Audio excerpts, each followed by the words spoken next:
जयपुर से करौली क्यों गए कि राजा की जो बेटी थी उसका विवाह हुआ। तो बेटी से पिता ने कहा, बेटी मैंने वैसे दहेज में सब कुछ दिया है तुमको, लेकिन फिर भी तुम्हारी कोई इच्छा हो तो बताओ। तो बेटी बोली, पिताजी जो मांगूंगी सो दोगे? बोले हाँ देंगे। तो बोले एक काम करो, आपके पास 3 ठाकुर हैं, गोविंद देव, गोपीनाथ, मदन मोहन जी मुझे दे दीजिए, इनको मैं ले जाऊंगी।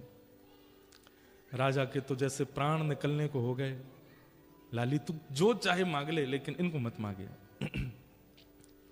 लेकिन बेटी भी रोने लगी, बोले मैं लूंगी तो इनको ही लूंगी और मुझे कुछ नहीं चाहिए, आप अपनी धन संपत्ति रखे रखो। अंत में राजा मान गए, ठीक है देंगे, लेकिन एक परीक्षा होगी। बोले क्या? 7 विग्रह रखे जाएंगे और तुम्हारी आंख पर पट्टी बांधी जाएगी, स्पर्श करके तुमको बताना पड़ेगा। अगर तुमने सही मदन मोहन जी बता दिए तो तुमको मिलेंगे, नहीं तो नहीं देंगे।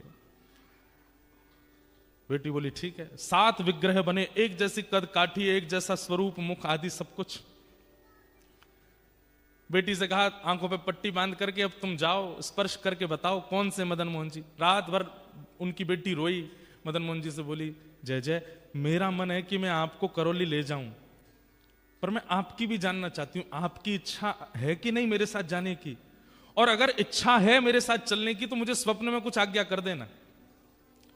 तो रात में मदन मोहन जी स्वप्न में आ गए और बोले मेरा भी मन है, मैं तेरे संग चलूं। बोले पिताजी ने 7 विग्रह रखे हैं, सुबह मैं कैसे पहचानूंगी कि असली वाले आप कौन से हो?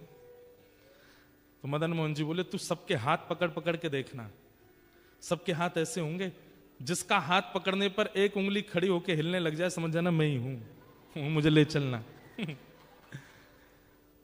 राजा को पूरा विश्वास था कि बेटी नहीं पहचान पाएगी, एक जैसा स्वरूप। और इतनी सभा सब लग गई वहां पर देखने वालों की, देखें अब क्या होगा। बेटी जाए, सबके हाथ पकड़े, ये नहीं है, दूसरे पकड़े ये भी नहीं है, तीसरे पकड़े ये भी नहीं है। और जैसे चौथे ही थे मदन मोहन जी, राजा घबराया कहीं पहचान नहीं जाए। जैसे ही हाथ पकड़ा, पहले नाटक करती मुख पकड़ने का, ग्रीवा पकड़ने की, चरण पकड़, जैसे ही हाथ पकड़े सो ठाकुर जी ने अपनी एक उंगली उठा के हिला दी। बेटी तुरंत बोली पिताजी ये है मदन मोहन जी। राजा के नेत्र सजल लोग बोले हाँ यही हैं, लेकिन सुन लाली इधर आ, उंगली हिलते हुए मैंने भी देख ली थी, इसलिए तू इस बात की चतुराई मत कर कि तू लेके जा रही है, तूने पहचाना। मैं इसलिए ठाकुर जी को दे रहा हूं क्योंकि वो भी जानना चाहते हैं, इसलिए ले जाओ।